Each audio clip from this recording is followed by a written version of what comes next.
Welcome to my class.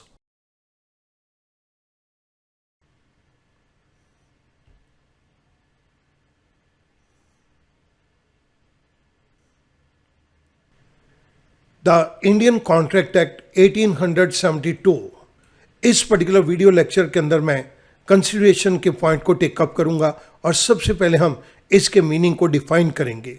This is lecture number 42. आइएगा move करते हैं कंसिडरेशन के मीनिंग की तरफ.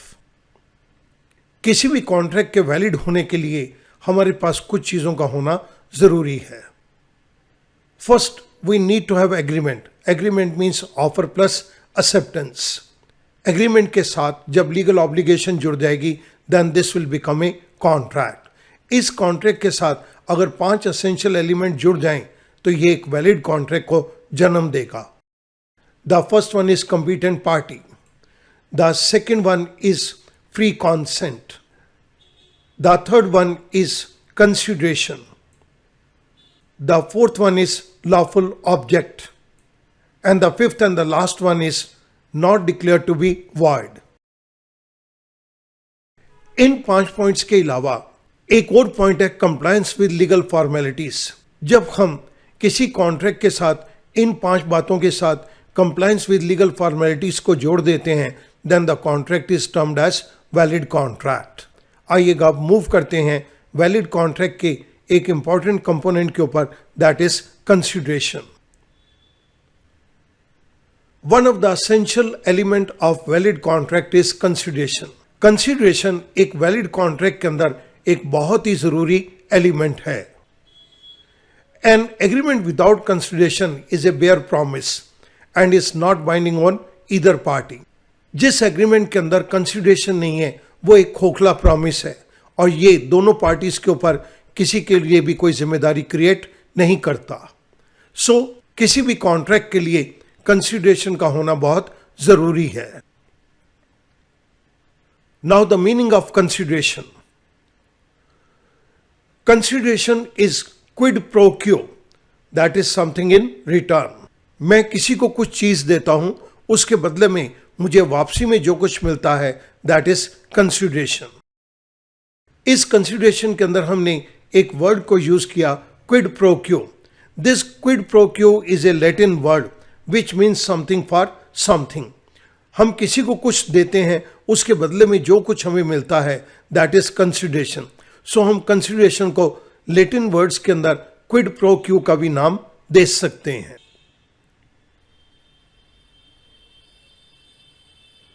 Consideration may be described as something accepted or agreed upon as a return. Consideration को हम दो पार्टीज के अंदर कुछ इस तरह से भी मान लेते हैं, जो पार्टीज ने एक्सेप्ट किया है या जो पार्टीज ने एग्री किया है एज ए रिटर्न. और this can be equivalent for the promise made. दोनों पार्टीज ने जो जो प्रॉमिस किए हैं उसके बदले में जो उन्हें मिल रहा है that is consideration. Now let us take up the meaning of consideration. It is given under section 2 subsection D. सबसे पहले मैं आपको ये कंसिडरेशन का कंप्लीट मीनिंग यहां पर दे रहा हूं. यहां पर मैंने सेक्शन डी के अंदर दिए गए कंसिडरेशन के मीनिंग को शो कर दिया. मैं इस पर्टिकुलर मीनिंग को 3 पार्ट्स के अंदर डिवाइड कर रहा हूं. आइएगा एक एक करके इन तीनों पार्ट्स के ऊपर मूव करते हैं. इस जगह के ऊपर मैं कंसिडरेशन के मीनिंग के फर्स्ट पॉइंट को टेकअप कर रहा हूं.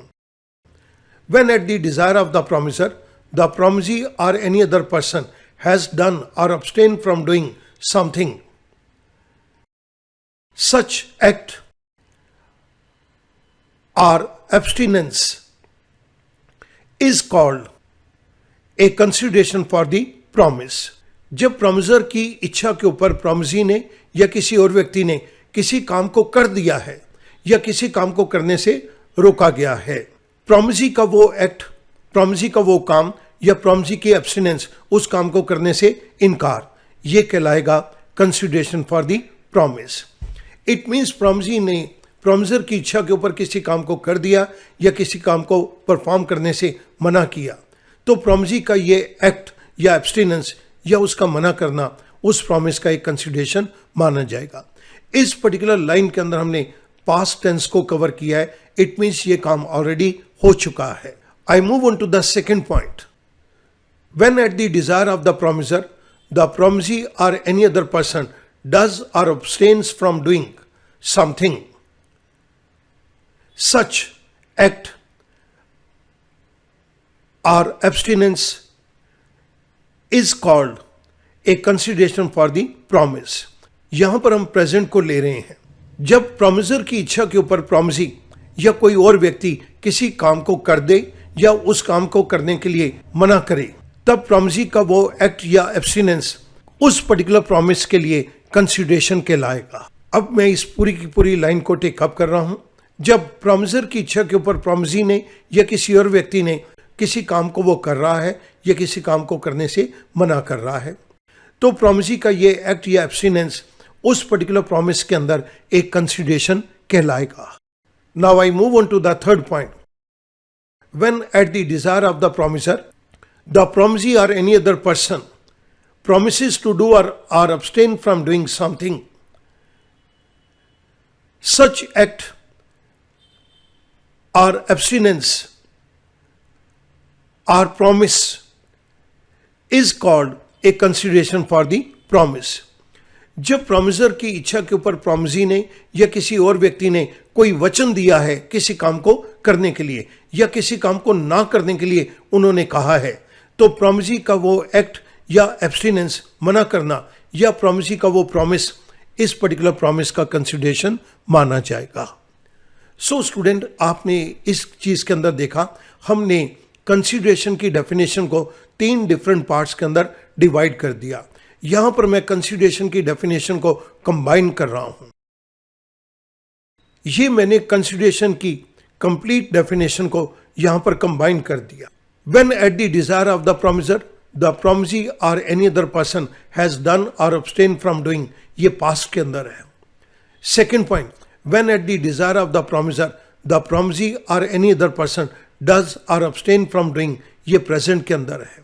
Third point, when at the desire of the promiser, the promisee or any other person promises to do or to abstain from doing such act of promisee or such abstinence of promisee or such promise by the promisee, it will be termed as consideration for the promise। जब promisor की इच्छा के ऊपर एक promisee ने या किसी और व्यक्ति ने किसी काम को ऑलरेडी कर दिया है या करने से मना किया है। सेकंड पॉइंट, जब प्रोमिसर की इच्छा के ऊपर प्रोमिसी ने या किसी और व्यक्ति ने किसी काम को वो कर रहा है या किसी काम को करने से मना कर रहा है। थर्ड पॉइंट, जब प्रोमिसर की इच्छा के ऊपर कोई प्रोमिसी या कोई और व्यक्ति वचन देता है कि वो भविष्य में किसी पर्टिकुलर काम को करेगा या उस काम को नहीं करेगा, तब प्रोमिसी के द्वारा किया गया वो काम या काम करने से इनकार करना या प्रोमिसी का वो प्रॉमिस, ये प्रॉमिस का कंसिडरेशन कहलाएगा। इसके लिए मैं एक एग्जांपल आपके सामने टेकअप कर रहा हूं। We have mister seller with us, we have miss buyer with us. Seller wants to sell his car. Mr. S writes a letter to Miss B stating that I want to sell you my car for rupees 2 lakh. Do you want to buy it? ये letter miss buyer के पास जाता है। Miss buyer इस letter को पढ़ती है और वो जवाब देती है एक लेटर लिख के। Miss B writes a letter to Mr. S stating that I want to buy your car for rupees 2 lakh. ये लेटर बायर ने सेलर को लिखा है। यहां पर सेलर कार दे रहा है और उसको उसके बदले के अंदर पेमेंट मिलेगी, तो सेलर के लिए कंसिडरेशन पेमेंट है। मिस बायर को यहां पर पेमेंट के बदले में कार मिलेगी, तो मिस बायर के लिए कार कंसिडरेशन है। सो स्टूडेंट, जब हमें कुछ दे के कुछ मिलता है, that is consideration. Let us move on to the second example. We have two parties, Mr. B and Mr. C. Mr. B is borrower and C is creditor. Mr. B says to creditor, that is Mr. C, please do not file a suit against me for the recovery of your money, that is rupees 1 lakh for 1 year. I will pay you 1% more rate of interest. Mr. B एक borrower है, उसने C से 1 लाख रुपया उधार लिया हुआ है। वो मिस्टर सी को रिक्वेस्ट करता है, मिस्टर सी तुम अपने पैसे की रिकवरी के लिए 1 साल तक मेरे खिलाफ केस फाइल ना करो, मैं तुम्हें 1% रेट ऑफ इंटरेस्ट ज्यादा दूंगा। Mr. C agrees that he will not file a suit on Mr. B's agreeing to pay 1% more rate of interest on the loan amount. Mr. C agree कर लेता है कि वो Mr. B के खिलाफ recovery का केस फाइल नहीं करेगा क्योंकि अब Mr. B 1% ज्यादा रेट ऑफ इंटरेस्ट दे रहा है। Mr. C's abstinence to file a suit for 1 year is a good consideration for Mr. B's agreeing to pay 1% more rate of interest. Mister C का case file करने से इनकार करना 1 साल के लिए ये एक अच्छी कंसिडरेशन है। दूसरी तरफ मिस्टर बी का उसके बदले में 1% रेट ऑफ इंटरेस्ट ज़्यादा पे करना। In simple words, mister B borrower 1% rate of interest ज़्यादा पे करेगा बोरोड अमाउंट के ऊपर और मिस्टर सी इस बात के लिए एग्री करता है कि वो बी के खिलाफ रिकवरी का केस 1 साल तक फाइल नहीं करेगा। Consideration is something in return, यही पॉइंट हमने स्टार्ट के ऊपर लिया था। सो स्टूडेंट, कंसिडरेशन के केस के अंदर हमने 3 चीज़ों को देखा। कंसिडरेशन के अंदर एक पार्टी ने कुछ कर दिया है, एक पार्टी कुछ कर रही है या एक पार्टी कुछ करेगी, उसके बदले में उसे कुछ जो भी मिलेगा दैट इज कंसिडरेशन। स्टूडेंट, मैं उम्मीद करता हूँ कंसिडरेशन का मीनिंग अब आपको इस वीडियो लेक्चर से क्लियर हो जाएगा।